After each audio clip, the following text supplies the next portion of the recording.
fase-fase perkembangan filsafat ilmu dari zaman ke zaman. Yang pertama itu dia zaman pra-Yunani kuno. Pada zaman ini terbagi menjadi 3 fase. Yang pertama fase batu tua. Batu tua ini dia terjadi 4 juta tahun sebelum Masehi.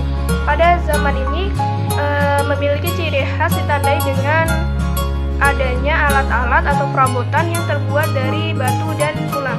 Kemudian yang kedua adalah fase batu muda. Fase batu muda ini dia pada abad 10.000 sampai 2000 sebelum Masehi. Pada zaman ini terjadi perkembangan secara signifikan.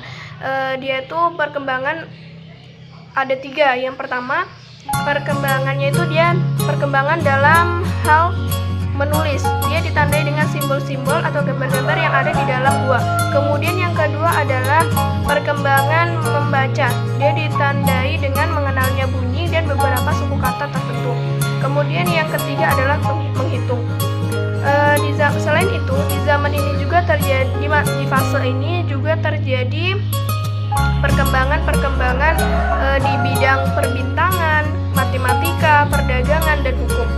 Kemudian yang ketiga adalah fase logam. Di sini dia dipengaruhi oleh kerajaan Mesir. Pada fase ini ditandai dengan adanya perabotan atau alat-alat yang terbuat dari logam atau perkembangan ilmu filsafat pada zaman Yunani kuno. Pada zaman ini berlangsung sekitaran abad 6 sebelum Masehi hingga abad ke-6 Masehi. Pada zaman ini menggunakan sikap unintelligent attitude, suatu sikap yang senang menerima secara kritis dan tidak menerima pengalaman yang didasarkan pada sikap predicate attitude, yang sikap yang menerima begitu saja. Sehingga pada zaman ini filsafat dengan subur. Yunani mencapai puncak kejayaannya awal zaman keemasannya pada di bawah pimpinan Iskandar Agung. Beberapa ilmuwan yang berkemukakan pada zaman Yunani kuno yang pertama yaitu Thales 624 sampai 545 sebelum Masehi dari Miletos, Yunani sekarang bagian Turki. Adalah filsufis pertama sebelum masa Sokrates. Menurutnya, zat utama yang menjadi dasar segala materi adalah air. Pada masa ini yang menjadi filsufis yang mempertanyakan isi dasar alam. Yang kedua yaitu Pythagoras 582 sebelum Masehi sampai 496 Masehi adalah seorang matematikawan dan filsufis Yunani yang dikenal melalui teorinya, dikenal sebagai bapak bilangan.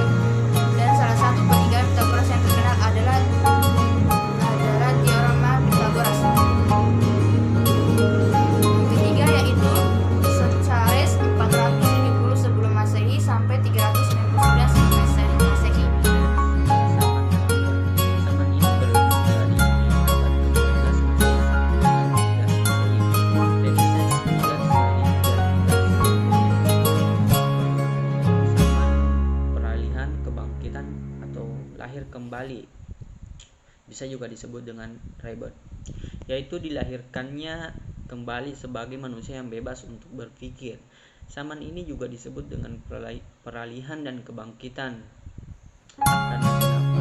Karena pada saat itu kebudayaan abad ke-6 mulai berkembang menjadi kebudayaan yang moderan dan pemikiran yang terbatas dan dogma.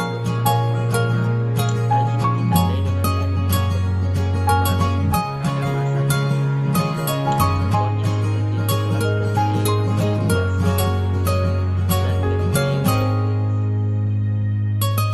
Zaman modern. Zaman modern ini sebenarnya sudah terintis mulai dari abad 15 Masehi. Ternyata terlihat jelas pada abad 17 Masehi dan berlangsung hingga abad 20 Masehi. Hal ini ditandai adanya penemuan-penemuan dalam bidang ilmiah. Assalamualaikum warahmatullahi wabarakatuh.